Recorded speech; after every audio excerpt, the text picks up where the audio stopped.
Screen ਦੇਖਣ ਵਾਲੇ ਸਮੁੱਚੇ ਦਰਸ਼ਕਾਂ ਨੂੰ ਦਵਿੰਦਰ ਸਿੰਘ ਬੈਨੀਪਾਲ ਵੱਲੋਂ ਪਿਆਰ ਅਤੇ ਸਤਿਕਾਰ ਸਹਿਤ ਸਤਿ ਸ਼੍ਰੀ ਅਕਾਲ। ਦ ਬੈਨੀਪਾਲ ਸ਼ੋਅ ਵਿੱਚ ਤੁਹਾਡਾ ਸਭਨਾਂ ਦਾ ਨਿੱਘਾ ਸਵਾਗਤ। ਆਓ ਦੋਸਤੋ, ਕੁਝ ਅਹਿਮ ਖਬਰਾਂ ਘਟਨਾਵਾਂ ਵਿਚਾਰੀਏ। ਇੰਜ ਹੋਇਆ ਕੌਮਾਂਤਰੀ ਕਬੱਡੀ ਖਿਡਾਰੀ ਸੰਦੀਪ ਦਾ ਕਤਲ। ਗਊ ਹੱਤਿਆ ਮਾਮਲੇ ਵਿੱਚ ਪੁਲਿਸ ਨੇ 7 ਵਿਅਕਤੀ ਕੀਤੇ ਗ੍ਰਿਫਤਾਰ। ਪੰਜਾਬ ਨੂੰ ਮਿਲੇ ਨਵੇਂ ਐਡਵੋਕੇਟ ਜਨਰਲ।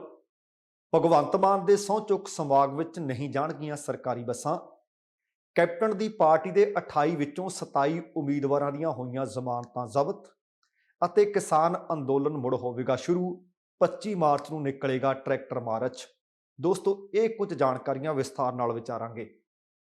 ਇਹਦੇ ਤੋਂ ਪਹਿਲਾਂ ਕਿ ਇਹਨਾਂ ਦੇ ਉੱਤੇ ਵਿਸਥਾਰ ਨਾਲ ਗੱਲਬਾਤ ਕੀਤੀ ਜਾਵੇ, ਤੁਹਾਨੂੰ ਸਭਨਾਂ ਨੂੰ ਬੇਨਤੀ ਹੈ ਕਿ ਪ੍ਰੋਗਰਾਮ ਦੇਖਣ ਸੁਣਨ ਤੋਂ ਬਾਅਦ ਜੇਕਰ ਚੰਗਾ ਲੱਗਿਆ ਫਿਰ ਲਾਈਕ ਅਤੇ ਸ਼ੇਅਰ ਜ਼ਰੂਰ ਕਰ ਦੇਣਾ।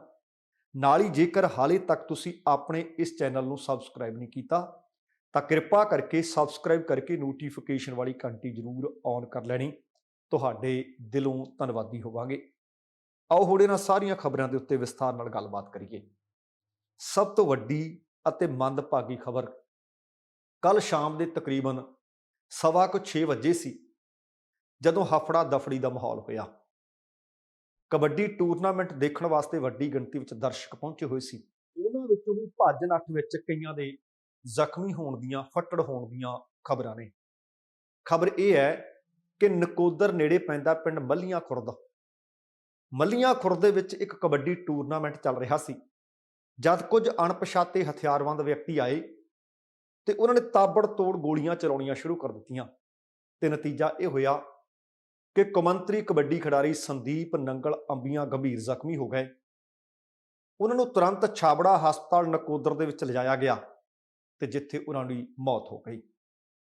ਇਹਦੇ ਤੋਂ ਇਲਾਵਾ ਇਸ ਗੋਲੀ ਕਾਂਡ ਦੇ ਵਿੱਚ 2 ਵਿਅਕਤੀ ਹੋਰ ਵੀ ਜ਼ਖਮੀ ਹੋਏ ਨੇ। ਜਿੰਨੀ ਕੁ ਜਾਣਕਾਰੀ ਮਿਲ ਸਕੀ ਹੈ ਉਹਦੇ ਅਨੁਸਾਰ ਪਿੰਡ ਮੱਲੀਆਂ ਖੁਰਦਾ ਜਿਹਦਾ ਇਹ ਟੂਰਨਾਮੈਂਟ ਚੱਲ ਰਿਹਾ ਸੀ, ਉੱਥੇ ਕਬੱਡੀ ਖਿਡਾਰੀ ਸੰਦੀਪ ਨੰਗਲ ਅੰਬੀਆਂ ਆਪਣੀ ਟੀਮ ਨੂੰ ਲੈ ਕੇ ਪਹੁੰਚਿਆ ਹੋਇਆ ਸੀ। ਸਟੇਜ ਤੋਂ ਸਨਮਾਨ ਲੈ ਕੇ ਜਦੋਂ ਆਪਣੇ ਸਾਥੀਆਂ ਨਾਲ ਉਹ ਸੜਕ ਵੱਲ ਆਏ ਤਾਂ ਉੱਥੇ ਪਹਿਲਾਂ ਤੋਂ ਹੀ ਹਮਲਾਵਰ ਖੜੇ ਸੀ ਅਤੇ 4 ਵਿਅਕਤੀ ਉਹ ਦੱਸੇ ਜਾ ਰਹੇ ਨੇ ਤੇ ਪਿਸਤੌਲ ਉਹਨਾਂ ਦੇ ਹੱਥਾਂ ਵਿੱਚ ਸੀ ਅਤੇ ਉਹਨਾਂ ਨੇ ਗੋਲੀਆਂ ਦੀ ਵਾਛੜ ਕਰ ਦਿੱਤੀ। ਕਬੱਡੀ ਖਿਡਾਰੀ ਸੰਦੀਪ ਦੇ ਸਿਰ ਵਿੱਚ ਵੀ ਗੋਲੀਆਂ ਲੱਗੀਆਂ, ਉਹਦੇ ਢਿੱਡ ਵਿੱਚ ਵੀ ਗੋਲੀਆਂ ਲੱਗੀਆਂ ਅਤੇ ਪੱਟ ਤੇ ਲੱਤ ਵਿੱਚ ਗੋਲੀਆਂ ਲੱਗਣ ਦੀ ਜਾਣਕਾਰੀ ਵੀ ਹੈ। ਜ਼ਖਮੀ ਹੋ ਗਏ ਤੇ 2 ਵਿਅਕਤੀ ਜਿਹੜੇ ਹੋਰ ਜ਼ਖਮੀ ਹੋਏ ਉਹਨਾਂ ਵਿੱਚ ਜਤਨ ਪੁੱਤਰ ਪ੍ਰੇਮ ਸਿੰਘ, ਉਹ ਮੱਲੀਆਂ ਖੁਰਦ ਦੇ ਰਹਿਣ ਵਾਲੇ ਸੀ, ਉਹਨਾਂ ਦੀ ਲੱਤ ਵਿੱਚ ਗੋਲੀ ਲੱਗ ਗਈ। ਉਹਨਾਂ ਨੂੰ ਕਮਲ ਹਸਪਤਾਲ ਨਕੋਦਰ ਦੇ ਵਿੱਚ ਭਰਤੀ ਕਰਵਾਇਆ ਗਿਆ ਅਤੇ ਇੱਕ ਹੋਰ ਵਿਅਕਤੀ, ਉਹਨਾਂ ਦਾ ਨਾਮ ਪ੍ਰਤਾਪ ਸਿੰਘ ਦੱਸਿਆ ਗਿਆ ਤੇ ਪਿੰਡ ਉਹਨਾਂ ਦਾ ਹੁੰਦਲ ਢੱਡਾ ਦੱਸਿਆ ਗਿਆ। ਉਹਨਾਂ ਦੇ ਛਾਤੀ ਕੋੜ ਦੀ ਸ਼ਰਲੇ ਸ਼ਰੇ ਲੱਗ ਕੇ ਲੰਘ ਗਏ ਤੇ ਉਹ ਮਾਮੂਲੀ ਜ਼ਖਮੀ ਹੋ ਗਏ। ਜਦੋਂ ਗੋਲੀਆਂ ਚੱਲਣ ਦੀ ਆਵਾਜ਼ ਟੂਰਨਾਮੈਂਟ ਵੇਖ ਰਹੇ ਦਰਸ਼ਕਾਂ ਨੇ ਸੁਣੀ ਤੇ ਉੱਥੇ ਵੀ ਹਫੜਾ ਦਫੜੀ ਦਾ ਮਾਹੌਲ ਹੋਇਆ। ਕਈ ਬੰਦੇ ਉੱਥੋਂ ਉੱਚੀਆਂ ਜਿਹੜੀਆਂ ਸਟੇਡੀਅਮ ਦੀਆਂ ਪੌੜੀਆਂ ਤੇ ਸਟੈਂਡਾਂ ਤੇ ਬੈਠੇ ਸੀ ਹੇਠਾਂ ਡਿੱਗ ਪਏ, ਭੱਜਦੇ ਨੱਠਦੇ ਉਹ ਵੀ ਜ਼ਖਮੀ ਹੋ ਗਏ। ਇਹ ਵੀ ਪਤਾ ਲੱਗਿਆ ਕਿ ਗੋਲੀਆਂ ਚਲਾ ਕੇ ਹਮਲਾਵਰ ਚਿੱਟੇ ਰੰਗ ਦੀ ਸਵਿਫਟ ਕਾਰ ਵਿੱਚ ਆਏ ਸੀ ਤੇ ਉਹਦੇ ਵਿੱਚ ਫਰਾਰ ਹੋ ਗਏ ਅਤੇ ਉਹ ਪਿੰਡ ਗਿੱਲਾਂ ਵੱਲ ਨੂੰ ਗੱਡੀ ਵਿੱਚ ਬੈਠ ਕੇ ਫਰਾਰ ਹੋਇਆ। ਜਿਨ੍ਹਾਂ ਨੇ ਸਭ ਕੁਝ ਅੱਖੀਂ ਤੱਕਿਆ, ਚਸ਼ਮਦੀਦ ਗਵਾਹ ਨੇ, ਉਹਨਾਂ ਦੇ ਮੁਤਾਬਕ ਗੱਡੀ ਵਿੱਚ ਇੱਕ ਵਿਅਕਤੀ ਬੈਠਾ ਰਿਹਾ, ਗੱਡੀ ਸਟਾਰਟ ਖੜੀ ਸੀ ਤੇ 4 ਹਮਲਾਵਰ ਆਪਣੇ ਹੱਥਾਂ ਵਿੱਚ ਪਿਸਤੌਲ ਲੈ ਕੇ ਕਬੱਡੀ ਖਿਡਾਰੀ ਸੰਦੀਪ ਵੱਲ ਵਧੇ। ਉਹਨਾਂ ਨੇ ਤਾਬੜਤੋੜ ਹਮਲਾ ਕਰ ਦਿੱਤਾ। ਪਹਿਲਾਂ ਤੋਂ ਸ਼ਾਇਦ ਉਹ ਤਾਕ ਵਿੱਚ ਖੜੇ ਸੀ ਕਿ ਸੰਦੀਪ ਕਦੋਂ ਆਵੇ ਤੇ ਕਦੋਂ ਅਸੀਂ ਉਹਨੂੰ ਆਪਣਾ ਸ਼ਿਕਾਰ ਬਣਾਈਏ। ਘਟਨਾ ਦੀ ਸੂਚਨਾ ਮਿਲਣ ਤੋਂ ਬਾਅਦ ਨਕੋਦਰ ਦੇ ਡੀਐਸਪੀ ਲਖਵਿੰਦਰ ਸਿੰਘ ਮੱਲ ਅਤੇ ਥਾਣਾ ਸਦਰ ਨਕੋਦਰ ਦੇ ਐਸਐਚਓ ਪਰਮਿੰਦਰ ਸਿੰਘ, ਪੁਲਿਸ ਚੌਂਕੀ ਉੱਗੀ ਦੇ ਇੰਚਾਰਜ ਵੀ ਬਲਵਿੰਦਰ ਸਿੰਘ ਏਐਸਆਈ ਸਮੇਤ ਉੱਥੇ ਪਹੁੰਚੇ। ਐਸਐਚਓ ਪਰਮਿੰਦਰ ਸਿੰਘ ਨੇ ਦੱਸਿਆ ਕਿ ਹਮਲਾਵਰਾਂ ਨੂੰ ਜਲਦੀ ਅਸੀਂ ਟਰੇਸ ਕਰ ਲਵਾਂਗੇ। ਇਹ ਵੀ ਪਤਾ ਲੱਗਾ ਕਿ ਘਟਨਾ ਸਥਾਨ ਤੋਂ 10-12 ਦੇ ਕਰੀਬ ਰਿਵਾਲਵਰ ਦੇ ਚੱਲੇ ਹੋਏ ਖਾਲੀ ਰੌਂਦ, ਉਹ ਖੋਖ ਵੀ ਬਰਾਮਦ ਕਰਕੇ ਲੈ ਗਏ ਹੈ। ਪਰ ਜਿਹੜਿਆਂ ਨੇ ਇਹ ਸਭ ਕੁਝ ਅੱਖੀਂ ਤੱਕਿਆ, ਉਹਨਾਂ ਨੇ ਦੱਸਿਆ ਕਿ ਹਮਲਾਵਰਾਂ ਨੇ ਘੱਟੋ ਘੱਟ 20 ਗੋਲੀਆਂ ਚਲਾਈਆਂ। ਕੁਝ ਨੇ ਇਹ ਵੀ ਦੱਸਿਆ ਕਿ ਜਦੋਂ ਮੈਚ ਚੱਲ ਰਿਹਾ ਸੀ, ਮੈਚ ਚੱਲ ਰਹੇ ਦੌਰਾਨ ਸੰਦੀਪ ਦੀ ਕਿਸੇ ਨਾਲ ਬਹਿਸ ਹੋਈ, ਨੌਬਤ ਹੱਥੋਂ ਪਾਈ ਤੱਕ ਆ ਗਈ ਸੀ। ਬਾਅਦ ਦੇ ਵਿੱਚ ਟੂਰਨਾਮੈਂਟ ਦੇ ਪ੍ਰਬੰਧਕਾਂ ਨੇ ਉਹਨਾਂ ਦੇ ਵਿੱਚ ਵਿਚਾਲੇ ਪੈ ਕੇ ਛੱਡ ਛੁਡਾ ਕਰਵਾ ਦਿੱਤਾ ਸੀ। ਸ਼ਾਇਦ ਜਿਸ ਵਿਅਕਤੀ ਨੇ ਸੰਦੀਪ ਨਾਲ ਬਹਿਸ ਕੀਤੀ ਸੀ, ਮੰਨਿਆ ਜਾ ਰਿਹਾ ਹੈ ਕਿ ਹੋ ਸਕਦਾ ਕਿ ਉਸੇ ਵਿਅਕਤੀ ਨੇ ਇਹਨਾਂ ਹਮਲਾਵਰਾਂ ਨੂੰ ਬੁਲਾਇਆ ਹੋਵੇ ਘਟਨਾ ਸਥਾਨ ਤੇ ਕਬੱਡੀ ਖਿਡਾਰੀ ਦੇ ਸਿਰ ਵਿੱਚ ਗੋਲੀਆਂ ਲੱਗੀਆਂ ਸੀ। ਇਹ ਵੀ ਦੱਸਿਆ ਗਿਆ ਕਿ ਉਸੇ ਵਕਤ ਖੂਨ ਕਾਫੀ ਵਹਿ ਰਿਹਾ ਸੀ ਤੇ ਜਿਹੜੇ ਵਿਅਕਤੀ ਸੰਦੀਪ ਨੂੰ ਉੱਥੋਂ ਚੁੱਕ ਕੇ ਲਿਜਾ ਰਹੇ ਸਨ ਉਹ ਆਖ ਰਹੇ ਸਨ ਕਿ ਭਾਈ ਰਸਤਾ ਦੇ ਦਿਓ, ਛੇਤੀ ਕਰੋ, ਆਪਾਂ ਸੰਦੀਪ ਨੂੰ ਇੱਥੋਂ ਚੁੱਕ ਕੇ ਲੈ ਜਾਈਏ। ਪਰ ਸਾਡੇ ਵਿੱਚੋਂ ਬਹੁਤਿਆਂ ਦਾ ਕੰਮ ਕੀ, ਅਸੀਂ ਦੇਖਣ ਲੱਗ ਜਾਂਦੇ ਹਾਂ, ਅਸੀਂ ਵੀਡੀਓ ਬਣਾਉਣ ਲੱਗ ਜਾਂਦੇ ਹਾਂ। ਸਾਨੂੰ ਇਸ ਗੱਲ ਦਾ ਉੱਕਾ ਹੀ ਫਿਕਰ ਨਹੀਂ ਹੁੰਦਾ ਕਿ ਇੱਕ ਇੱਕ ਪਲ, ਇੱਕ ਇੱਕ ਸੈਕਿੰਡ ਉਸ ਜ਼ਖਮੀ ਵਿਅਕਤੀ ਵਾਸਤੇ ਉਸ ਵਕਤ ਕਿੰਨਾ ਸਹਾਈ ਹੁੰਦਾ ਹੈ। ਬਾਅਦ ਚ ਪਤਾ ਲੱਗਾ ਕਿ ਪ੍ਰਬੰਧਕਾਂ ਨੇ ਆਪਣਾ ਟੂਰਨਾਮੈਂਟ ਉਸੇ ਵਕਤ ਸਮਾਪਤ ਕਰ ਦਿੱਤਾ। ਭੱਜ ਦੌੜ ਉੱਥੇ ਹੋ ਗਈ ਸੀ, ਭਾਜੜ ਪੈ ਗਈ ਸੀ। ਟੂਰਨਾਮੈਂਟ ਦੇ ਪ੍ਰਬੰਧਕਾਂ ਨੇ ਵੀ, ਨਗਰ ਨਿਵਾਸੀਆਂ ਨੇ ਵੀ, ਕਬੱਡੀ ਦੇ ਜਿਹੜੇ ਪ੍ਰੇਮੀ ਸੀ, ਜਿਹੜੇ ਇਹ ਟੂਰਨਾਮੈਂਟ ਦੇਖਣ ਆਏ ਸੀ, ਸਾਰਿਆਂ ਨੇ ਇਹਦੀ ਨਿਖੇਧੀ ਕੀਤੀ ਹੈ। ਪੁਲਿਸ ਪ੍ਰਸ਼ਾਸਨ ਤੋਂ ਮੰਗ ਕੀਤੀ ਹੈ ਕਿ ਹਮਲਾਵਰਾਂ ਨੂੰ ਜਲਦ ਤੋਂ ਜਲਦ ਗ੍ਰਿਫਤਾਰ ਕੀਤਾ ਜਾਵੇ। ਦੱਸਣਾ ਬਣਦਾ ਕਿ ਸੰਦੀਪ ਸ਼ਾਹਕੋਟ ਦੇ ਨੇੜਲੇ ਪਿੰਡ ਨੰਗਲ ਅੰਬੀਆਂ ਦਾ ਜੰਪਲ ਸੀ। ਸੰਦੀਪ ਨੇ ਆਪਣੇ ਪਿੰਡ ਦਾ ਹੀ ਨਹੀਂ ਸਗੋਂ ਪੂਰੇ ਇਲਾਕੇ ਦਾ ਨਾਮ ਪੂਰੀ ਦੁਨੀਆ ਦੇ ਵਿੱਚ ਰੌਸ਼ਨ ਕੀਤਾ ਸੀ। ਸੰਦੀਪ ਦਾ ਜਨਮ ਪਿੰਡ ਨੰਗਲ ਅੰਬੀਆਂ 'ਚ ਹੋਇਆ। ਉਮਰ ਉਹਨਾਂ ਦੀ ਤਕਰੀਬਨ 38 ਵਰ੍ਹੇ ਸੀ। ਇਸ ਵਕਤ ਉਹ ਇੰਗਲੈਂਡ ਦੇ ਨਾਗਰਿਕ ਸਨ। ਸੰਦੀਪ ਨੇ 17-18 ਸਾਲ ਦੀ ਉਮਰ ਦੇ ਵਿੱਚ ਹੀ ਕਬੱਡੀ ਖੇਡਣੀ ਸ਼ੁਰੂ ਕੀਤੀ ਅਤੇ ਇੱਕ ਵੱਡਾ ਖਿਡਾਰੀ ਬਣ ਕੇ ਉੱਭਰੇ। ਉਹਨਾਂ ਦੱਸਿਆ ਜਿਹੜੇ ਉੱਥੇ ਪ੍ਰਮੋਟਰ ਸਨ, ਉਹ ਕਹਿੰਦੇ ਸੰਦੀਪ ਇੱਕ ਨੇਕ ਦਿਲ ਇਨਸਾਨ ਸੀ, ਕਿਸੇ ਨਾਲ ਉਹਦੀ ਕੋਈ ਰੰਜਿਸ਼ ਨਹੀਂ ਸੀ। 6 ਫਰਵਰੀ ਨੂੰ ਪਿੰਡ ਨੰਗਲ ਅੰਬੀਆਂ ਦੇ ਵਿੱਚ ਕਬੱਡੀ ਕੱਪ ਸੰਦੀਪ ਦੇ ਪਿਤਾ ਸਵਰਨ ਸਿੰਘ ਉਹ ਭਾਰਤ ਆਏ ਸੀ ਹੋਇਆ। ਉਹਨਾਂ ਦੇ ਮਾਤਾ ਕਸ਼ਮੀਰ ਕੌਰ ਇੰਗਲੈਂਡ 'ਚ ਨੇ। ਸੰਦੀਪ ਹੋਰੀ 5 ਭੈਣ ਭਰਾ ਨੇ। ਉਹ ਆਪਣੇ ਪਿੱਛੇ ਮਾਤਾ ਪਿਤਾ ਤੋਂ ਇਲਾਵਾ ਆਪਣੀ ਪਤਨੀ ਅਤੇ 2 ਬੱਚੇ ਛੱਡ ਗਏ ਹੈ। ਨਾਰਥ ਇੰਡੀਆ ਕਬੱਡੀ ਫੈਡਰੇਸ਼ਨ ਨੇ ਜਿੰਨੇ ਵੀ ਉਹਨਾਂ ਦੇ ਟੂਰਨਾਮੈਂਟ ਸੀ, ਕਮੰਤਰੀ ਖਿਡਾਰੀ ਸੰਦੀਪ ਨੰਗਲ ਅੰਬੀਆਂ ਦੀ ਮੌਤ ਤੋਂ ਬਾਅਦ ਉਹ ਰੱਦ ਕਰ ਦਿੱਤੇ ਹੈ। ਜਾਣਕਾਰੀ ਦਿੰਦਿਆਂ ਫੈਡਰੇਸ਼ਨ ਦੇ ਪ੍ਰਧਾਨ ਸੁਰਜਣ ਸਿੰਘ ਚੱਠਾ ਨੇ ਦੱਸਿਆ ਕਿ ਸੰਦੀਪ ਨੰਗਲ ਅੰਬੀਆਂ ਦੀ ਮੌਤ ਨਾਲ ਖੇਡ ਜਗਤ ਨੂੰ ਪੂਰਾ ਨਾ ਹੋਣ ਵਾਲਾ ਘਾਟਾ ਪੈ ਗਿਆ। ਫੈਡਰੇਸ਼ਨ ਦੇ ਵੱਲੋਂ ਅੱਜ ਮੀਟਿੰਗ ਕੀਤੀ ਜਾਣੀ ਹੈ। ਉਹਨਾਂ ਮੰਗ ਕੀਤੀ ਹੈ ਕਿ ਸੰਦੀਪ ਦਾ ਕਾਤਲ ਭਾਵੇਂ ਕੋਈ ਵੀ ਹੋਵੇ, ਉਹ ਜਲਦ ਤੋਂ ਜਲਦ ਗ੍ਰਿਫਤਾਰ ਕੀਤਾ ਜਾਵੇ ਅਤੇ ਸਖਤ ਤੋਂ ਸਖਤ ਉਸ ਨੂੰ ਸਜ਼ਾ ਦਿੱਤੀ ਜਾਵੇ। ਹੁਣ ਤੁਸੀਂ ਇਹ ਦੇਖੋ ਕਿ ਲੋਕਾਂ ਦੇ ਹੌਸਲੇ ਕਿੰਨੇ ਬੁਲੰਦ ਹੋਏ ਪਏ ਨੇ ਤੇ ਕਾਨੂੰਨ ਦਾ ਡਰ ਰਿਹਾ ਹੀ ਕੋਈ ਨਹੀਂ। ਹੁਣ ਉੱਥੇ ਹਜ਼ਾਰਾਂ ਦੀ ਗਿਣਤੀ ਦੇ ਵਿੱਚ ਦਰਸ਼ਕ ਪਹੁੰਚੇ ਹੋਏ ਸੀ ਇਸ ਟੂਰਨਾਮੈਂਟ ਦੇ ਉੱਤੇ। 2 ਵਿਅਕਤੀ ਜ਼ਖਮੀ ਹੋਏ ਨੇ, ਬਚਾਅ ਹੋ ਗਿਆ, ਪਰ ਸੰਦੀਪ ਦੀ ਮੌਤ ਹੋ ਗਈ। ਹੁਣ 4 ਵਿਅਕਤੀ ਗੋਲੀਆਂ ਚਲਾ ਰਹੇ ਹੋਣ, ਹੱਥਾਂ ਵਿੱਚ ਉਹਨਾਂ ਦੇ ਪਿਸਤੌਲ, ਰਿਵਾਲਵਰ ਹੋਣ, ਉਹ ਕਿਸੇ ਪਾਸੇ ਨੂੰ ਵੀ ਮੂੰਹ ਖੋਲ ਦੇਣਾ, ਭਾਵੇਂ ਉਹ ਸੰਦੀਪ ਤੇ ਹੀ ਹਮਲਾ ਕਰਨ ਆਏ ਸੀ, ਪਰ ਕਿਸੇ ਵੀ ਗੋਲੀ ਦੇ ਉੱਤੇ ਸੰਦੀਪ ਦਾ ਨਾਮ ਨਹੀਂ ਸੀ ਲਿਖਿਆ ਹੋਇਆ। ਉਹ ਜਿਹਦੇ ਵੀ ਲੱਗਦੀ ਆ ਖਬਰ ਅੱਜ ਆਪਾਂ ਸੰਦੀਪ ਕੌਮਾਂਤਰੀ ਕਬੱਡੀ ਖਿਡਾਰੀ ਦੀ ਦੇ ਰਹੇ ਹਾਂ, ਇੱਥੇ ਕਈ ਹੋਰ ਨਾਮ ਵੀ ਹੋ ਸਕਦੇ ਸਨ। ਸੋ ਇਸ ਕਰਕੇ ਸੱਚਮੁੱਚ ਸਖਤ ਤੋਂ ਸਖਤ ਸਜ਼ਾ ਦੇਣੀ ਚਾਹੀਦੀ ਹੈ ਤਾਂ ਕਿ ਭੀੜ ਦੇ ਵਿੱਚ ਜਾ ਕੇ ਇੰਜ ਲੋਕ ਜਿਹੜੇ ਇਸ ਤਰ੍ਹਾਂ ਹਮਲੇ ਕਰਦੇ ਨੇ ਉਹਨਾਂ ਨੂੰ ਸਬਕ ਮਿਲ ਸਕੇ। ਪਰ ਇਸ ਕਬੱਡੀ ਸਿਤਾਰੇ ਦੇ ਅੰਬਰੋਂ ਟੁੱਟ ਜਾਣ ਤੇ ਅਫਸੋਸ ਹੈ। ਤੇ ਅਗਲੀ ਜਿਹੜੀ ਖਬਰ ਤੁਹਾਡੇ ਨਾਲ ਸਾਂਝੀ ਕਰਨੀ ਹੈ, ਮੈਂ ਬੀਤੇ ਦਿਨੀ ਜਿਸ ਤਰ੍ਹਾਂ ਇਹ ਖਬਰ ਤੁਹਾਡੇ ਨਾਲ ਸਾਂਝੀ ਕੀਤੀ ਸੀ, ਦੱਸਿਆ ਸੀ ਕਿ ਪੰਜਾਬ ਦੇ ਵਿੱਚ ਸਰਕਾਰ ਬਦਲੀ ਹੈ। ਬਹੁਤ ਸਾਰੇ ਲੋਕ ਹੋਣਗੇ ਜਿਹੜੇ ਪੰਜਾਬ ਦੀ ਅਮਨ ਸ਼ਾਂਤੀ ਨੂੰ ਕਿਸੇ ਨਾ ਕਿਸੇ ਤਰੀਕੇ ਅੱਗ ਲਗਵਾਉਣ ਜਾਂ ਲਵਾਉਣ ਦੀ ਕੋਸ਼ਿਸ਼ ਕਰਨਗੇ। ਜ਼ਿਲ੍ਹਾ ਹੁਸ਼ਿਆਰਪੁਰ ਦੇ ਟਾਂਡਾ ਉੜਮੁੜ ਦੇ ਵਿੱਚ ਬੀਤੇ ਦਿਨੀ 20 ਗਾਵਾਂ ਦੀ ਹੱਤਿਆ ਕਰ ਦਿੱਤੀ ਸੀ, ਗਊ ਹੱਤਿਆ ਹੋਈ ਸੀ।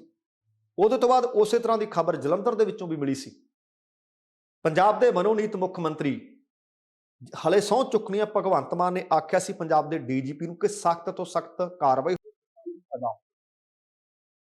ਖਬਰ ਮਿਲ ਰਹੀ ਹੈ ਕਿ ਪੁਲਿਸ ਨੇ 7 ਵਿਅਕਤੀਆਂ ਨੂੰ ਇਸ ਮਾਮਲੇ 'ਚ ਗ੍ਰਿਫਤਾਰ ਕਰ ਲਿਆ।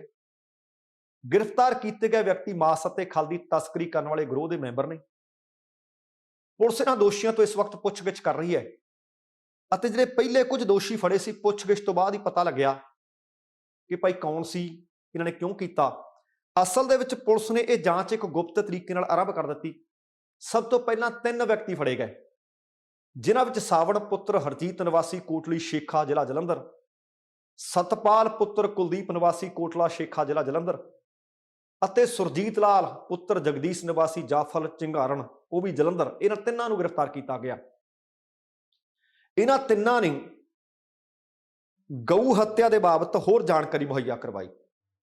ਇਹਨਾਂ ਤੋਂ ਪੁੱਛਗਿੱਛ ਦੇ ਬਾਅਦ ਫਿਰ ਜਲੰਧਰ ਦੇ ਹੀ ਵਿਜੇ ਅਲੀ, ਦਲਾਵਰ ਦੀ ਘਰਵਾਲੀ ਕਮਲਜੀਤ ਕੌਰ, 12 ਪਿੰਡ ਦੇ ਅਨਵਰ ਹੁਸੈਨ ਅਤੇ ਉਸ ਦੀ ਪਤਨੀ ਸਲਮਾ ਨੂੰ ਗ੍ਰਿਫਤਾਰ ਕੀਤਾ ਗਿਆ ਹੈ। ਦੱਸਣਾ ਬਣਦਾ ਕਿ ਗ੍ਰਿਫਤਾਰ ਕੀਤੇ ਗਏ ਦੋਸ਼ੀ ਸੁਰਜੀਤ ਲਾਲ ਤੇ ਪਹਿਲਾਂ ਵੀ ਗਊ ਹੱਤਿਆ ਦਾ ਮਾਮਲਾ ਦਰਜ ਹੈ। ਪੁਲਿਸ ਨੇ ਗਊਆਂ ਨੂੰ ਲਿਜਾਣ ਵਾਲੇ ਕੈਂਟਰ ਅਤੇ ਹਥਿਆਰ ਵੀ ਬਰਾਮਦ ਕਰ ਲਿਆ ਜਿਨ੍ਹਾਂ ਦੇ ਨਾਲ ਗਊਆਂ ਦੀ ਹੱਤਿਆ ਕੀਤੀ ਗਈ। ਇਹ ਵੀ ਜਾਣਕਾਰੀ ਮਿਲੀ ਹੈ ਕਿ ਇਸ ਮਾਮਲੇ ਵਿੱਚ ਹਾਲੇ ਵੀ ਪੁੱਛਗਿੱਛ ਜਾਰੀ ਹੈ ਅਤੇ ਇਹ ਵੀ ਉਮੀਦ ਕੀਤੀ ਜਾ ਰਹੀ ਹੈ ਕਿ ਇਸ ਗਰੋਹ ਦੇ ਕੁਝ ਹੋਰ ਵਿਅਕਤੀ ਵੀ ਹੋਣਗੇ ਜਿਹੜੇ ਗ੍ਰਿਫਤਾਰ ਕੀਤੇ ਜਾਣਗੇ ਤੇ ਹੁਣ ਪੁਲਿਸ ਰਿਮਾਂਡ ਲੈ ਕੇ ਇਹਨਾਂ ਤੋਂ ਹੋਰ ਪੁੱਛਗਿੱਛ ਕਰੇਗੀ। ਪਰ ਤੁਸੀਂ ਇਹ ਦੇਖੋ ਕਿ ਹੈ ਇਹ ਖੱਲ ਦੇ ਅਤੇ ਮਾਸ ਵੇਚਣ ਦੇ ਤਸਕਰ, ਪਰ ਇਹਨੂੰ ਗੰਭੀਰਤਾ ਨਾਲ ਵਿਚਾਰਿਆ ਜਾਣਾ ਚਾਹੀਦਾ ਹੈ। ਪਰ ਕਈ ਵਾਰੀ ਇਸ ਕੇਸ ਦਾ ਜਾਂ ਇਸ ਤਰ੍ਹਾਂ ਦਾ ਕੋਈ ਹੋਰ ਘਟਨਾ ਵਾਪਰੇ ਉਹਨੂੰ ਰੰਗਤ ਹਿੰਦੂ ਸਿੱਖ ਜਾਂ ਹਿੰਦੂ ਮੁਸਲਮਾਨ ਵਾਲੀ ਦੇ ਕੇ ਦੰਗੇ ਭੜਕਾਏ ਜਾ ਸਕਦੇ ਹੈ। ਇਸ ਕਰਕੇ ਸਾਵਧਾਨ ਰਹਿਣ ਦੀ ਲੋੜ ਹੈ। ਪੰਜਾਬ ਦੇ ਵਿੱਚ ਸੱਤਾ ਦੀ ਤਬਦੀਲੀ ਦੇ ਨਾਲ ਨਾਲ ਵੱਡੇ ਵੱਡੇ ਅਹੁਦਿਆਂ ਤੋਂ ਜਾਂ ਤਾਂ ਆਪ ਅਸਤੀਫੇ ਦੇ ਦੇਣੇ ਨੇ ਕੁਝ ਅਹੁਦੇਦਾਰਾਂ ਨੇ, ਜਾਂ ਫਿਰ ਸਹੁੰ ਚੁੱਕਣ ਤੋਂ ਬਾਅਦ ਉਹਨਾਂ ਦੀਆਂ ਬਦਲੀਆਂ ਹੋਣੀਆਂ ਨੇ, ਕਿਉਂਕਿ ਆਮ ਆਦਮੀ ਪਾਰਟੀ ਨੂੰ ਬਹੁਮਤ ਮਿਲ ਗਿਆ, ਸਹੁੰ ਚੁੱਕ ਲੈਣੀ ਹੈ ਤੇ ਸਰਕਾਰ ਉਹਨਾਂ ਨੇ ਬਣਾ ਲੈਣੀ ਹੈ। ਖਬਰ ਮਿਲੀ ਹੈ ਕਿ ਅਨਮੋਲ ਰਤਨ ਸਿੰਘ ਸਿੱਧੂ ਦੀ ਪੰਜਾਬ ਦੇ ਸਭ ਤੋਂ ਵੱਡੇ ਕਾਨੂੰਨ ਅਧਿਕਾਰੀ ਭਾਵ ਐਡਵੋਕੇਟ ਜਨਰਲ ਦੇ ਅਹੁਦੇ ਤੇ ਨਿਯੁਕਤੀ ਕਰ ਦਿੱਤੀ ਗਈ ਹੈ ਤੇ ਇਹ ਵੀ ਉਮੀਦ ਹੈ ਕਿ ਜਲਦ ਇਸ ਦੇ ਮੁਤਾਲਕ ਨੋਟੀਫਿਕੇਸ਼ਨ ਜਾਰੀ ਕਰ ਦਿੱਤਾ ਜਾਏਗਾ। ਪੰਜਾਬ ਵਿਧਾਨ ਸਭਾ 'ਚ ਕਾਂਗਰਸ ਦੀ ਹਾਰ ਤੋਂ ਬਾਅਦ ਬੀਤੇ ਸ਼ੁੱਕਰਵਾਰ ਨੂੰ ਪੰਜਾਬ ਦੇ ਐਡਵੋਕੇਟ ਜਨਰਲ ਡੀਐਸ ਪਟਵਾਲੀਆ ਨੇ ਆਪਣੇ ਅਹੁਦੇ ਤੋਂ ਅਸਤੀਫਾ ਦੇ ਦਿੱਤਾ ਸੀ। ਪਟਵਾਲੀਆ ਨੂੰ ਪੰਜਾਬ ਕਾਂਗਰਸ ਦੇ ਪ੍ਰਧਾਨ ਨਵਜੋਤ ਸਿੰਘ ਸਿੱਧੂ ਦੇ ਦਬਾਅ ਪਾਉਣ ਤੋਂ ਬਾਅਦ ਇਸ ਅਹੁਦੇ ਤੇ ਨਿਯੁਕਤ ਕੀਤਾ ਗਿਆ ਸੀ ਤੇ ਬੀਤੇ ਸ਼ੁੱਕਰਵਾਰ ਨੂੰ ਡੀਐਸ ਪਟਵਾਲੀਆ ਨੇ ਪੰਜਾਬ ਦੇ ਰਾਜਪਾਲ ਨੂੰ ਆਪਣੇ ਅਹੁਦੇ ਦਾ ਅਸਤੀਫਾ ਦੇ ਦਿੱਤਾ ਸੀ। ਹੈਰਾਨੀ ਦੀ ਗੱਲ ਇਹ ਹੈ ਕਿ ਸਿੱਧੂ ਕਾਂਗਰਸ ਨਾਲ ਜੁੜੇ ਰਹੇ ਨੇ। ਚੰਨੀ ਸਰਕਾਰ ਨੇ ਵੀ ਇੱਕ ਵਾਰ ਐਡਵੋਕੇਟ ਜਨਰਲ ਦੇ ਵਜੋਂ ਉਹਨਾਂ ਦੇ ਨਾਮ ਦਾ ਐਲਾਨ ਕਰ ਦਿੱਤਾ ਸੀ, ਪਰ ਨਵਜੋਤ ਸਿੰਘ ਸਿੱਧੂ ਦਾ ਦਬਾਅ ਵਧਿਆ, ਫਿਰ ਪਟਵਾਲੀਆ ਨੂੰ ਇਸ ਅਹੁਦੇ ਤੇ ਨਿਯੁਕਤ ਕੀਤਾ ਗਿਆ ਸੀ। ਡਾਕਟਰ ਮਨਮੋਹਨ ਸਿੰਘ ਦੀ ਕੇਂਦਰ ਸਰਕਾਰ ਦੇ ਵਿੱਚ ਜਦੋਂ ਉਹਨਾਂ ਦਾ ਕਾਰਜਕਾਲ ਸੀ, ਉਸ ਵਕਤ ਸਿੱਧੂ ਪੰਜਾਬ ਤੇ ਹਰਿਆਣਾ ਹਾਈ ਕੋਰਟ ਦੇ ਵਿੱਚ assistant solicitor general of India ਵੀ ਰਹੇ। ਉਹ ਬਾਰ ਕੌਂਸਲ ਦੇ ਚੇਅਰਮੈਨ ਵੀ ਅਤੇ ਪੰਜਾਬ ਤੇ Haryana high court bar association ਦੇ 8 ਵਾਰ ਪ੍ਰਧਾਨ ਵੀ ਰਹੇ ਹੈ। ਉਹ ਪੰਜਾਬ ਦੇ ਐਡੀਸ਼ਨਲ ਐਡਵੋਕੇਟ ਜਨਰਲ ਵੀ ਰਹਿ ਚੁੱਕੇ ਆ ਤੇ ਹੁਣ ਉਹਨਾਂ ਦੀ ਐਡਵੋਕੇਟ ਜਨਰਲ ਦੇ ਵਜੋਂ ਨਿਯੁਕਤੀ ਕਰ ਦਿੱਤੀ ਗਈ ਹੈ। ਵੇਖਦੇ ਹਾਂ ਕਿ ਹੋਰ ਕਿਹੜੀਆਂ ਨਿਯੁਕਤੀਆਂ ਨਵੀਆਂ ਕੀਤੀਆਂ ਜਾਂਦੀਆਂ ਨੇ, ਕਿਹਨਾਂ ਦੇ ਅਹੁਦੇ ਬਦਲੇ ਜਾਂਦੇ ਨੇ। ਪਰ ਪੰਜਾਬ ਦੇ ਲੋਕਾਂ ਨੂੰ ਸੱਚਮੁੱਚ ਆਸਾਂ ਉਮੀਦਾਂ ਬਹੁਤ ਵੱਡੀਆਂ ਨੇ।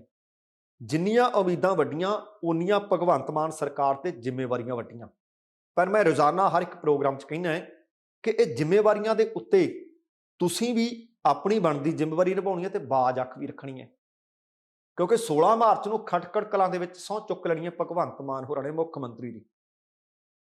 ਉਹਨਾਂ ਦੇ ਸਮਾਗਮ ਦੇ ਵਿੱਚ ਰੋਡਵੇਜ਼ ਦੀਆਂ ਬੱਸਾਂ ਜਿਹੜੀਆਂ ਕਹਿੰਦੀ ਸੀ ਜਾਣਗੀਆਂ, ਉਹ ਸਰਕਾਰ ਨੇ ਫੈਸਲਾ ਵਾਪਸ ਕਰ ਦਿੱਤਾ ਹੈ, ਕਿਉਂਕਿ ਬੀਤੇ ਐਤਵਾਰ ਨੂੰ ਭਗਵੰਤ ਮਾਨ, ਅਰਵਿੰਦ ਕੇਜਰੀਵਾਲ ਤੇ ਹੋਰ ਜਿਹੜੇ ਚੁਣੇ ਗਏ ਵਿਧਾਇਕ ਨੇ ਅੰਮ੍ਰਿਤਸਰ ਦੇ ਵਿੱਚ ਪਹੁੰਚੇ ਸੀ ਤੇ ਅੰਮ੍ਰਿਤਸਰ ਦੇ ਵਿੱਚ ਇੱਕ ਵੱਡਾ ਰੋਡ ਸ਼ੋਅ ਕੀਤਾ ਗਿਆ ਸੀ। ਵੱਡੇ ਇਕੱਠ ਦੇ ਵਾਸਤੇ ਪੰਜਾਬ ਰੋਡਵੇਜ਼ ਤੇ ਪੈਪਸੂ ਰੋਡਵੇਜ਼ ਪੀਆਰਟੀ ਵੱਖ-ਵੱਖ ਡਿਪੂ ਤੋਂ ਸੈਂਕੜੇ ਬੱਸਾਂ ਉੱਤੇ ਭੇਜੀਆਂ ਗਈਆਂ ਸੀ। ਕੇਜਰੀਵਾਲ ਤੇ ਭਗਵੰਤ ਮਾਨ ਦੇ ਇਸ ਸਮਾਗਮ ਦੇ ਵਿੱਚ ਪਿੰਡਾਂ ਚੋਂ ਸ਼ਹਿਰਾਂ ਚੋਂ ਵਲੰਟੀਅਰ ਲਿਆਉਣ ਵਾਸਤੇ ਇਹਨਾਂ ਸਰਕਾਰੀ ਬੱਸਾਂ ਦਾ ਇਸਤੇਮਾਲ ਕੀਤਾ ਗਿਆ ਸੀ ਤੇ ਇਸ ਇਸਤੇਮਾਲ ਤੋਂ ਬਾਅਦ ਪੰਜਾਬ ਦੇ ਸਾਬਕਾ ਟਰਾਂਸਪੋਰਟ ਮੰਤਰੀ ਰਾਜਾ ਵੜਿੰਗ ਅਤੇ ਭਲੱਥ ਤੋਂ ਵਿਧਾਇਕ ਨੇ ਸੁਖਪਾਲ ਖਹਿਰਾ, ਉਹਨਾਂ ਨੇ ਵੀ ਨੋਟਿਸ ਲਿਆ ਸੀ। ਆਪਾਂ ਵੀ ਆਪਣੇ ਪ੍ਰੋਗਰਾਮ ਦੇ ਦੌਰਾਨ ਇਸ ਮਸਲੇ ਤੇ ਕਿੰਤੂ ਪਰੰਤੂ ਕੀਤਾ ਸੀ ਕਿ ਭਾਈ ਆਮ ਆਦਮੀ ਪਾਰਟੀ ਦੀ ਲੀਡਰਸ਼ਿਪ ਤੋਂ ਲੋਕਾਂ ਨੂੰ ਬਹੁਤ ਆਸਾਂ ਨੇ, ਦੇਖਿਓ ਕਿਤੇ ਨਿਸ਼ਾਨੇ ਤੋਂ ਨਾ ਭਟਕ ਜਾਇਓ। ਆ ਪਹਿਲੀਆਂ ਸਰਕਾਰਾਂ, ਪਹਿਲੀਆਂ ਪਾਰਟੀਆਂ ਦੇ ਉੱਤੇ ਦੋਸ਼ ਲੱਗਦੇ ਰਹੇ ਹੈ ਕਿ ਉਹ ਸਰਕਾਰੀ ਮਸ਼ੀਨਰੀ ਦੀ ਖੁੱਲ੍ਹ ਕੇ ਵਰਤੋਂ ਕਰਦੇ ਰਹੇ ਹੈ, ਫਿਰ ਤੁਸੀਂ ਰਵਾਇਤੀ ਪਾਰਟੀਆਂ ਤੋਂ ਵੱਖਰੇ ਕਿਵੇਂ? ਬੇਨਤੀ ਸੀ, ਬੇਨਤੀ ਹਾਲੇ ਵੀ ਹੈ ਤੁਹਾਨੂੰ ਸਭਨਾਂ ਨੂੰ ਕਿ ਬਾਜ਼ ਅੱਖ ਰੱਖਿਓ। ਸਰਕਾਰ ਚਾਹ ਕੇ ਵੀ ਕੋਈ ਗਲਤ ਫੈਸਲਾ ਲੈ ਨਾ ਸਕੇ। ਨੀਤੀਆਂ ਲੋਕ ਹਿੱਤ ਵਿੱਚ ਬਣਨ, ਲੋਕ ਮਾਰੂ ਨਾ ਬਣਨ, ਕਿਉਂਕਿ ਚੈੱਕ ਤੇ ਬੈਲੈਂਸ ਬੜਾ ਜ਼ਰੂਰੀ ਹੈ। ਤੁਸੀਂ ਦੇਖੋ ਕਿ ਉਸ ਮਸਲੇ ਨੂੰ ਜੇਕਰ ਚੁੱਕਿਆ ਨਾ ਜਾਂਦਾ, ਸ਼ਾਇਦ 16 ਮਾਰਚ ਨੂੰ ਸਹੁੰ ਚੁੱਕ ਸਮਾਗਮ ਦੇ ਵਿੱਚ ਵੀ ਸਰਕਾਰੀ ਬੱਸਾਂ ਦਾ ਇਸਤੇਮਾਲ ਹੁੰਦਾ। ਹੁਣ ਇੱਥੋਂ ਇੱਕ ਗੱਲ ਸਿੱਧ ਹੋ ਗਈ ਕਿ ਤਾਕਤਵਰ ਲੋਕ, ਜੇ ਲੋਕ ਬਾਂਹ ਸਰਾਣੇ ਧਰ ਕੇ ਸੌਂ ਗਏ, ਸ਼ਾਇਦ ਇਹ ਵੀ ਆਪਣੀਆਂ ਜ਼ਿੰਮੇਵਾਰੀਆਂ ਭੁੱਲ ਜਾਣ। ਕਿਰਪਾ ਕਰਕੇ ਇਸੇ ਤਰ੍ਹਾਂ ਜਾਗਦੇ ਰਹੋ ਤੇ ਉਹਨਾਂ ਨੂੰ ਸੌਣ ਨਾ ਦਿਓ। ਆ ਤੁਹਾਡੇ ਜਾਗਦੇ ਹੋਣ ਦਾ ਸਬੂਤ ਹੈ ਕਿ ਆ ਸਰਕਾਰੀ ਬੱਸਾਂ ਦਾ ਹੁਣ ਇਸਤੇਮਾਲ ਨਹੀਂ ਹੋਣਾ। ਅਗਲੀ ਖਬਰ ਕੇਂਦਰ ਸਰਕਾਰ ਇੱਕ ਵਾਰੀ ਲੱਗਦਾ ਕਿ ਫੇਰ ਸੌਂ ਗਈ ਹੈ, ਸੁੱਤੀ ਵੀ ਕੁੰਭ ਕਰਨੀ ਨੀਂਦ ਹੈ, ਕਿਉਂਕਿ ਕੇਂਦਰ ਸਰਕਾਰ ਨੇ 3 ਕਾਨੂੰਨ ਬਣਾਏ ਸੀ ਖੇਤੀ ਦੇ ਨਾਲ ਸੰਬੰਧਿਤ। ਕੇਂਦਰ ਸਰਕਾਰ ਨੇ ਆਖਿਆ ਸੀ ਕਿ ਤਿੰਨੇ ਖੇਤੀ ਸੁਧਾਰ ਕਾਨੂੰਨ ਨੇ, ਉਹਨਾਂ ਦੇ ਖਿਲਾਫ 382 ਦਿਨ ਤਾਂ ਦਿੱਲੀ ਦੀਆਂ ਬਰੂਹਾਂ ਤੇ ਸੰਘਰਸ਼ ਚੱਲਿਆ, ਪਹਿਲਾਂ ਪੰਜਾਬ ਤੋਂ ਸ਼ੁਰੂ ਹੋਇਆ ਸੀ। ਪਰ ਬੀਤੇ ਵਰੇ 9 ਦਸੰਬਰ ਨੂੰ ਸੰਯੁਕਤ ਕਿਸਾਨ ਮੋਰਚੇ ਦੇ ਨਾਲ ਕੇਂਦਰ ਸਰਕਾਰ ਦੇ ਵੱਲੋਂ ਇੱਕ ਲਿਖਤੀ ਭਰੋਸਾ, ਇੱਕ ਕਰਾਰ ਕੀਤਾ ਗਿਆ ਸੀ। ਪਰ ਹੁਣ ਤਕਰੀਬਨ 3 ਮਹੀਨੇ ਬੀਤ ਗਏ ਆ। 3 ਮਹੀਨੇ ਬੀਤਣ ਦੇ ਬਾਵਜੂਦ ਵੀ ਸਰਕਾਰ ਨੇ ਉਸ ਸਮਝੌਤੇ ਦੇ ਉੱਤੇ ਕੋਈ ਅਮਲ ਹੀ ਨਹੀਂ ਕੀਤਾ। ਘੱਟੋ ਘੱਟ ਸਮਰਥਨ ਮੁੱਲ ਤੇ ਕਮੇਟੀ ਬਣਾਉਣੀ ਸੀ, ਪਤਾ ਹੀ ਨਹੀਂ ਕਿੱਥੇ ਗਿਆ ਉਹ ਸਮਝੌਤਾ, ਕੋਈ ਅਤਾ ਪਤਾ ਹੀ ਨਹੀਂ, ਕੋਈ ਗੱਲ ਤਣ ਪੱਤਣੇ ਨਹੀਂ ਲੱਗੀ। ਇਸੇ ਤਰ੍ਹਾਂ ਹਰਿਆਣਾ ਸੂਬੇ ਨੂੰ ਛੱਡ ਕੇ ਬਾਕੀ ਕਿਸੇ ਵੀ ਸੂਬੇ ਦੇ ਵਿੱਚ ਅੰਦੋਲਨ ਦੇ ਦੌਰਾਨ ਕਿਸਾਨਾਂ ਦੇ ਉੱਤੇ ਜਿਹੜੇ ਮੁਕੱਦਮੇ ਦਰਜ ਕੀਤੇ ਗਏ ਸੀ ਉਹ ਵਾਪਸ ਨਹੀਂ ਲਏ। ਭਾਰਤ ਦੇ ਵਿੱਚ ਰੇਲ ਰੋਕੋ ਅੰਦੋਲਨ ਵੀ ਚੱਲਿਆ ਸੀ, ਉਸ ਵਕਤ ਵੀ ਕੁਝ ਕੇਸ ਦਰਜ ਕੀਤੇ ਗਏ ਸੀ, ਉਹਨਾਂ ਬਾਰੇ ਕੁਝ ਨਹੀਂ ਕੀਤਾ ਗਿਆ ਤੇ ਬਾਕੀ ਦੀਆਂ ਮੰਗਾਂ ਵੀ ਜਿਉਂ ਦੀਆਂ ਤਿਉਂ ਖੜੀਆਂ ਨੇ। ਹੁਣ ਕੇਂਦਰ ਸਰਕਾਰ ਨੇ ਉਸ ਜਿਹੜਾ ਸਮਝੌਤਾ ਕੀਤਾ ਸੀ ਉਹ ਤੇ ਕੋਈ ਕਾਰਵਾਈ ਪਾਈ ਨਹੀਂ, ਜਿਸ ਕਰਕੇ ਸੰਯੁਕਤ ਕਿਸਾਨ ਮੋਰਚੇ ਨੇ ਆਖਿਆ ਕਿ ਇੱਕ ਹੋਰ ਸੰਘਰਸ਼ ਕਰਨਾ ਪਊ ਤੇ ਹੁਣ ਕਿਸਾਨ ਅੰਦੋਲਨ ਦੇ ਅਗਲੇ ਪੜਾਅ ਵੱਲ ਰੁਖ ਕਰਨ ਦਾ ਫੈਸਲਾ ਕਰ ਲਿਆ ਹੈ। ਸੰਯੁਕਤ ਕਿਸਾਨ ਮੋਰਚੇ ਦੀ 9 ਮੈਂਬਰੀ ਤਾਲਮੇਲ ਕਮੇਟੀ ਦੇ ਮੁਤਾਬਕ 11 ਤੋਂ 17 ਅਪ੍ਰੈਲ ਦੇ ਦਰਮਿਆਨ ਐਮਐਸਪੀ ਲਈ ਕਾਨੂੰਨੀ ਗਰੰਟੀ ਹਫ਼ਤਾ ਦੇਸ਼ ਪੱਧਰ ਦੇ ਵਿੱਚ ਮਨਾਇਆ ਜਾਏਗਾ। ਸੰਯੁਕਤ ਕਿਸਾਨ ਮੋਰਚੇ ਨੇ ਲਖੀਮਪੁਰ ਖੀਰੀ ਕਾਂਡ ਦੇ ਵਿੱਚ ਸਰਕਾਰ ਦੀ ਭੂਮਿਕਾ ਤੇ ਕਿਸਾਨ ਅੰਦੋਲਨ ਨੂੰ ਦਿੱਤੇ ਭਰੋਸੇ ਨਾਲ ਧੋਖਾ ਕਰਨ ਤੇ ਵੀ 21 ਮਾਰਚ ਨੂੰ ਮੁਲਕ ਵਿਆਪੀ ਰੋਸ ਪ੍ਰਦਰਸ਼ਨ ਕਰਨ ਦਾ ਫੈਸਲਾ ਕਰ ਲਿਆ ਹੈ। ਸੰਯੁਕਤ ਕਿਸਾਨ ਮੋਰਚੇ ਨੇ 28 ਅਤੇ 29 ਮਾਰਚ ਨੂੰ ਟ੍ਰੇਡ ਯੂਨੀਅਨਾਂ ਦੇ ਵੱਲੋਂ ਭਾਰਤ ਬੰਦ ਦਾ ਜਿਹੜਾ ਸੱਦਾ ਦਿੱਤਾ ਗਿਆ, ਉਸ ਸੱਦੇ ਦੀ ਹਮਾਇਤ ਕਰਨ ਦਾ ਐਲਾਨ ਵੀ ਕਰ ਦਿੱਤਾ ਹੈ। ਇਹਦੇ ਨਾਲ ਹੀ 25 ਮਾਰਚ ਨੂੰ ਭਾਖੜਾ ਬੋਰਡ ਦੇ ਮੁੱਦੇ ਦੇ ਉੱਤੇ ਚੰਡੀਗੜ੍ਹ ਦੇ ਵਿੱਚ ਇੱਕ ਵੱਡਾ ਟਰੈਕਟਰ ਮਾਰਚ ਹੋਵੇਗਾ, ਉਹਦਾ ਵੀ ਐਲਾਨ ਕਰ ਦਿੱਤਾ ਹੈ। ਜਿਵੇਂ ਦਿੱਲੀ ਦੀ ਹਿੱਕ ਤੇ ਟਰੈਕਟਰਾਂ ਨੇ ਭੰਗੜਾ ਪਾਇਆ ਸੀ ਨਾ, ਆ ਹੁਣ ਆਉਣ ਵਾਲੀ 25 ਤਰੀਕ ਨੂੰ ਚੰਡੀਗੜ੍ਹ ਦੇ ਵਿੱਚ ਇੱਕ ਵੱਡਾ ਟਰੈਕਟਰ ਮਾਰਚ ਹੋਏਗਾ। ਮੋਰਚੇ ਦੇ ਆਗੂਆਂ ਨੇ ਕਿਹਾ ਕਿ ਕਾਇਦੇ ਕਾਨੂੰਨ ਬਣਾਉਣ ਲਈ ਇੱਕ ਕਮੇਟੀ ਬਣਾਈ ਜਾਊ। ਸੰਯੁਕਤ ਸਮਾਜ ਮੋਰਚਾ ਬਣਾ ਕੇ ਤੁਹਾਨੂੰ ਇਹ ਵੀ ਚੇਤਾ ਹੀ ਹੋਣਾ ਹੈ ਕਿ ਚੋਣਾਂ ਵੀ ਲੜੀਆਂ ਸੀ ਕੁਝ ਕਿਸਾਨ ਜਥੇਬੰਦੀਆਂ ਨੇ, ਉਹ ਆਗੂ ਵੀ ਇਸ ਮੀਟਿੰਗ ਵਿੱਚ ਸ਼ਾਮਲ ਹੋਣ ਵਾਸਤੇ ਪਹੁੰਚੇ ਸੀ, ਪਰ ਉਹਨਾਂ ਆਗੂਆਂ ਨੂੰ ਮੀਟਿੰਗ ਦੇ ਵਿੱਚੋਂ ਬਾਹਰ ਜਾਣ ਵਾਸਤੇ ਆਖ ਦਿੱਤਾ ਸੀ। ਜਦੋਂ ਇਹ ਆਖਿਆ ਗਿਆ ਉੱਥੇ ਤਕਰਾਰ ਵੀ ਹੋਈ ਤੇ ਦੋਵੇਂ ਧਿਰਾਂ ਨੇ ਫਿਰ ਵੱਖ-ਵੱਖ ਮੀਟਿੰਗਾਂ ਵੀ ਕੀਤੀਆਂ ਤੇ ਅਗਲੇ ਏਜੰਡੇ ਵੀ ਐਲਾਨੇ। ਇਹ ਮੀਟਿੰਗਾਂ ਗਾਂਧੀ ਪੀਸ ਫਾਊਂਡੇਸ਼ਨ ਦੇ ਵਿੱਚ ਹੋਈਆਂ। ਇੱਕ ਧਿਰ ਦੀ ਬੈਠਕ ਫਿਰ ਫਾਊਂਡੇਸ਼ਨ ਦੇ ਵਿਹੜੇ 'ਚ ਹੋਈ, ਦੂਸਰੀ ਧਿਰ ਦੀ ਫਾਊਂਡੇਸ਼ਨ ਦੇ ਹਾਲ ਕਮਰੇ 'ਚ ਹੋਈ। ਪੰਜਾਬ ਦੇ ਵਿੱਚੋਂ ਜਥੇਬੰਦੀਆਂ ਪਹੁੰਚੀਆਂ ਸੀ, ਇਹਦੇ ਨਾਲ ਨਾਲ ਦਿੱਲੀ, ਹਰਿਆਣਾ, ਰਾਜਸਥਾਨ, ਯੂਪੀ, ਉੱਤਰਾਖੰਡ, ਬਿਹਾਰ, ਝਾਰਖੰਡ, ਅਸਾਮ, ਤ੍ਰਿਪੁਰਾ, ਉੜੀਸਾ, ਤੇਲੰਗਾਨਾ, ਆਂਧਰਾ, ਕਰਨਾਟਕਾ, ਤਾਮਿਲਨਾਡੂ, ਕੇਰਲਾ, ਮਹਾਰਾਸ਼ਟਰ, ਗੁਜਰਾਤ, ਐਮਪੀ, ਛੱਤੀਸਗੜ੍ਹ, ਲਗਭਗ ਇਹਨਾਂ ਸਾਰੇ ਸੂਬਿਆਂ ਦੇ ਚੋਂ ਕਿਸਾਨ ਜਥੇਬੰਦੀਆਂ ਦੇ ਨੁਮਾਇੰਦੇ ਆਏ ਹੋਏ। ਸੰਯੁਕਤ ਕਿਸਾਨ ਮੋਰਚੇ ਦੀ ਤਾਲਮੇਲ ਕਮੇਟੀ ਨੇ ਸੱਦੀ ਸੀ। ਪੰਜਾਬ ਦੀਆਂ ਯੂਨੀਅਨ ਦੇ ਆਗੂ ਅਤੁਲ ਕੁਮਾਰ ਅਣਜਾਣ, ਗੁਰਨਾਮ ਸਿੰਘ ਚੜੂਨੀ ਆਦਿ ਆਗੂਆਂ ਤੋਂ ਵੱਖ ਮੋਰਚੇ ਦੇ ਜਿਹੜੇ ਆਗੂ ਸੀ, ਜਿਨ੍ਹਾਂ ਦੇ ਵਿੱਚ ਜੋਗਿੰਦਰ ਯਾਦਵ ਸੀ, ਡਾਕਟਰ ਦਰਸ਼ਨਪਾਲ ਸੀ ਤੇ ਹੋਰ ਕਿਸਾਨ ਆਗੂ ਜਿਹੜੇ ਦੇਸ਼ ਭਰ ਦੇ ਵਿੱਚੋਂ ਆਏ ਸੀ, ਕਿਸਾਨ ਨੁਮਾਇੰਦਿਆਂ ਨਾਲ ਅਗਲੀ ਰਣਨੀਤੀ ਉਹ ਵਿਚਾਰ ਰਹੇ ਸੀ। ਜਦੋਂ ਇਹ ਗੱਲਬਾਤ ਹੋਈ ਤਾਂ ਜੋਗਿੰਦਰ ਯਾਦਵ ਨੇ ਕਿਹਾ ਕਿ 11 ਤੋਂ 17 ਅਪ੍ਰੈਲ ਦੇ ਹਫ਼ਤੇ ਦੌਰਾਨ ਕਿਸਾਨ ਮੋਰਚੇ ਨਾਲ ਜੁੜੀਆਂ ਸਾਰੀਆਂ ਜਥੇਬੰਦੀਆਂ ਸਵਾਮੀਨਾਥਨ ਕਮਿਸ਼ਨ ਵੱਲੋਂ ਸਿਫਾਰਿਸ਼ ਜਿਹੜਾ ਕੀਤਾ ਗਿਆ ਸੀ ਘੱਟੋ ਘੱਟ ਸਮਰਥਨ ਮੁੱਲ ਦੀ ਕਾਨੂੰਨੀ ਗਰੰਟੀ ਦੀ ਮੰਗ ਨੂੰ ਲੈ ਕੇ ਧਰਨੇ ਦੇਣਗੀਆਂ। ਉਹਨਾਂ ਨੇ ਇਹ ਵੀ ਕਿਹਾ ਕਿ ਸੈਮੀਨਾਰ ਵੀ ਆਯੋਜਿਤ ਕੀਤੇ ਜਾਣਗੇ। ਮੀਟਿੰਗ ਦੇ ਵਿੱਚ ਲਖੀਮਪੁਰ ਖੀਰੀ ਮਾਮਲੇ ਵਿੱਚ ਚੱਲ ਰਹੀ ਕਾਨੂੰਨੀ ਪ੍ਰਕਿਰਿਆ ਦਾ ਜਾਇਜ਼ਾ ਵੀ ਲਿਆ ਤੇ ਨਾਲ ਉਹਦੇ ਤੇ ਚਿੰਤਾ ਵੀ ਪ੍ਰਗਟਾਈ। ਪਰ ਜਦੋਂ ਬੈਠਕ ਸ਼ੁਰੂ ਹੋਈ ਤਾਂ ਦੱਸਣਾ ਬਣਦਾ ਕਿ ਜੋਗਿੰਦਰ ਯਾਦਵ ਨੇ ਆਖਿਆ ਕਿ ਭਾਈ, ਜਿਨ੍ਹਾਂ ਨੇ ਸੰਯੁਕਤ ਸਮਾਜ ਮੋਰਚਾ ਬਣਾ ਕੇ ਚੋਣਾਂ ਲੜੀਆਂ ਸੀ ਨਾ, ਉਹ ਆਗੂ ਇਸ ਮੀਟਿੰਗ ਵਿੱਚ ਨਾ ਬੈਠਣ, ਉਹ ਬਾਹਰ ਚਲੇ ਜਾਣ। ਫਿਰ ਕੁਝ ਸਮੇਂ ਵਾਸਤੇ ਤਕਰਾਰ ਵੀ ਹੋਈ। ਸੰਯੁਕਤ ਸਮਾਜ ਮੋਰਚਾ ਬਣਾ ਕੇ ਜਿਹੜੇ ਕਿਸਾਨ ਆਗੂਆਂ ਨੇ ਚੋਣ ਲੜੀ ਸੀ, ਉਹਨਾਂ 'ਚ ਬਲਵੀਰ ਸਿੰਘ ਰਾਜੇਵਾਲ ਵੀ ਸੀ, ਗੁਰਨਾਮ ਸਿੰਘ ਚੜੂਨੀ ਵੀ ਸਨ, ਬੋਗ ਸਿੰਘ ਮਾਨਸਾ ਵੀ ਸੀ, ਪ੍ਰੇਮ ਸਿੰਘ ਭੰਗੂ ਵੀ ਸਨ, ਕਮਲਪ੍ਰੀਤ ਸਿੰਘ ਪੰਨੂ ਵੀ ਸੀ। ਫਿਰ ਉਹਨਾਂ ਨੇ ਇੱਕ ਵੱਖਰੀ ਕਾਨਫਰੰਸ ਕੀਤੀ। ਉਹਨਾਂ ਨੇ ਇਹ ਵੀ ਦੱਸਿਆ ਕਿ ਅਸੀਂ ਚੋਣ ਕਿਉਂ ਲੜੀ, ਆਪਣੇ ਤਰਕ ਵੀ ਦਿੱਤੇ ਤੇ ਗੁਰਨਾਮ ਸਿੰਘ ਚੜੂਨੀ ਨੇ ਆਖਿਆ ਕਿ ਦੇਸ਼ ਦੇ ਕਿਸਾਨਾਂ ਨੂੰ ਕਰਜ਼ ਮੁਕਤ ਕਰਨ ਲਈ ਅੰਦੋਲਨ ਕਰਨਾ ਪਊਗਾ। ਹੁਣ ਦੇਖੋ ਕਿ ਅੱਜ ਆ ਜਿਹੜੀ ਪਹਿਲੀ ਮੀਟਿੰਗ ਹੋਈ ਸੀ ਪੰਜਾਬ ਦੀਆਂ ਚੋਣਾਂ ਤੋਂ ਬਾਅਦ, ਉਹਦੇ ਵਿੱਚ ਤਕਰਾਰ ਵੀ ਹੋਇਆ, ਮੀਟਿੰਗਾਂ ਵੀ ਵੱਖ-ਵੱਖ ਹੋਈਆਂ ਨੇ। ਇਸ ਤਾਂ ਬੇਨਤੀ ਕਰ ਸਕਦੇ ਹਾਂ ਕਿ ਇਸ ਕਿਸਾਨ ਮੋਰਚੇ 'ਚ ਫੁੱਟ ਨਾ ਪੈਣ ਦਿਓ। ਜੇ ਤੁਹਾਡੇ 'ਚ ਫੁੱਟ ਪੈ ਗਈ ਨਾ, ਸਮਝੋ ਫਿਰ ਕਿਸਾਨੀ ਤੇ ਲੁੱਟ ਪੈ ਗਈ। ਅਸੀਂ ਬੇਨਤੀ ਕਰ ਸਕਦੇ ਹਾਂ, ਉਮੀਦ ਹੈ ਕਿ ਇਸ ਬੇਨਤੀ ਨੂੰ ਸਵੀਕਾਰ ਕਰੋਗੇ।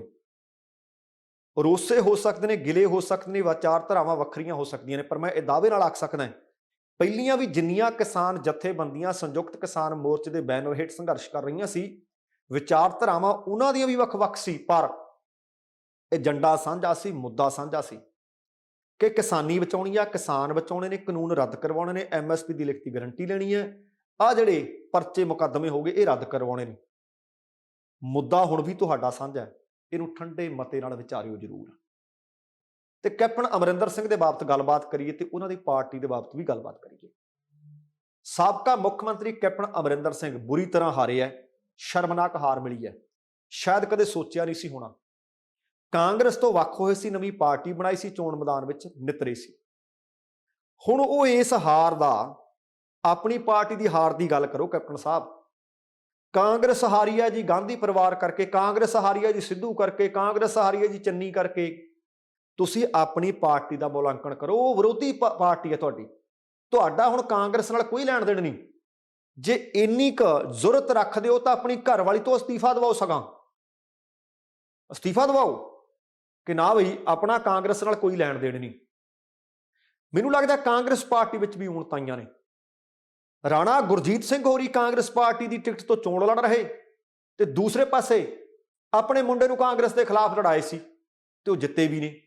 ਸੋ ਮੈਨੂੰ ਲੱਗਦਾ ਜਿੰਨੀ ਦੇਰ ਤੱਕ ਡਿਸਪਲਿਨ ਨਹੀਂ ਨਾ ਕਿਸੇ ਵੀ ਸੰਸਥਾ ਦੇ ਵਿੱਚ, ਪਾਰਟੀ 'ਚ, ਉਨੀ ਦੇਰ ਤੱਕ ਪਾਰਟੀ ਕਿਸੇ ਚੰਗੇ ਨਤੀਜਿਆਂ ਤੇ ਨਹੀਂ ਪਹੁੰਚ ਸਕਦੀ। ਖੈਰ, ਕੈਪਟਨ ਅਮਰਿੰਦਰ ਸਿੰਘ ਨੂੰ ਆਪਣੀ ਪਾਰਟੀ ਹੇਠ ਸੋਟਾ ਫੇਰਨਾ ਪਊ ਕਿ ਮੇਰੀ ਪਾਰਟੀ ਕਿੱਥੇ ਖੜੀ ਹੈ। ਕਾਂਗਰਸ ਨਾਲ ਮੈਂ ਫਿਰ ਦੱਸ ਦਿਆਂ ਕਿ ਤੁਹਾਡਾ ਹੁਣ ਕੋਈ ਲੈਣ ਦੇਣ ਨਹੀਂ, ਤੁਸੀਂ ਪਾਰਟੀ ਛੱਡ ਚੁੱਕੇ ਹੋ, ਜਾਂ ਫਿਰ ਇਹ ਦੱਸ ਦਿਓ ਕਿ ਦੁਬਾਰਾ ਝੁਕਾਅ ਰੱਖਦੇ ਹੋ। ਹੁਣ ਪੰਜਾਬ ਦੇ ਵਿੱਚ ਪੰਜਾਬ ਲੋਕ ਕਾਂਗਰਸ ਇਹਨਾਂ ਨੇ ਪਾਰਟੀ ਬਣਾਈ। 28 ਉਮੀਦਵਾਰਾਂ ਵਿੱਚੋਂ ਕੈਪਟਨ ਦੀ ਪਾਰਟੀ ਦੇ ਵਿੱਚੋਂ 27 ਦੀ ਜ਼ਮਾਨਤ ਜ਼ਬਤ ਹੋਈ। 27 ਦੇ ਵਿੱਚੋਂ 15 ਉਮੀਦਵਾਰ ਇਸ ਤਰ੍ਹਾਂ ਦੇ ਨੇ ਜਿਨ੍ਹਾਂ ਨੂੰ 1% ਵੋਟ ਵੀ ਨਹੀਂ ਮਿਲੀ। ਹਿਸਾਬ ਲਓ, 1% ਵੋਟ ਵੀ ਨਹੀਂ ਮਿਲੀ। ਕੈਪਟਨ ਸਾਹਿਬ ਕਿੱਥੇ ਖੜੇ ਹੋ ਤੁਸੀਂ? ਆਪਣੀ ਪਾਰਟੀ ਬਾਰੇ ਵਿਚਾਰੋ। ਦੱਸਣਾ ਬਣਦਾ ਕਿ ਚੋਣਾਂ ਤੋਂ 5 ਮਹੀਨੇ ਪਹਿਲਾਂ ਕੈਪਟਨ ਅਮਰਿੰਦਰ ਸਿੰਘ ਮੁੱਖ ਮੰਤਰੀ ਦੇ ਅਹੁਦੇ ਤੋਂ ਲਾਂਭੇ ਹੋਏ ਸੀ। ਅਸਤੀਫੇ ਤੋਂ ਬਾਅਦ ਕੈਪਟਨ ਦੇ ਭਾਜਪਾ ਪਰ ਬਾਅਦ ਵਿੱਚ ਸਿੱਧੇ ਸ਼ਾਮਲ ਤਾਂ ਨਹੀਂ ਹੋਏ, ਪਰ ਸਮਝੌਤਾ ਭਾਜਪਾ ਨਾਲ ਕੀਤਾ ਸੀ, ਗੱਠਜੋੜ ਕੀਤਾ ਸੀ, ਚੋਣਾਂ ਇਕੱਠਿਆਂ ਨੇ ਲੜੀਆਂ ਸੀ ਤੇ ਨਾਲ ਢੀਂਡਸਾ ਸਾਹਿਬ ਦੀ ਪਾਰਟੀ ਵੀ ਸੀ।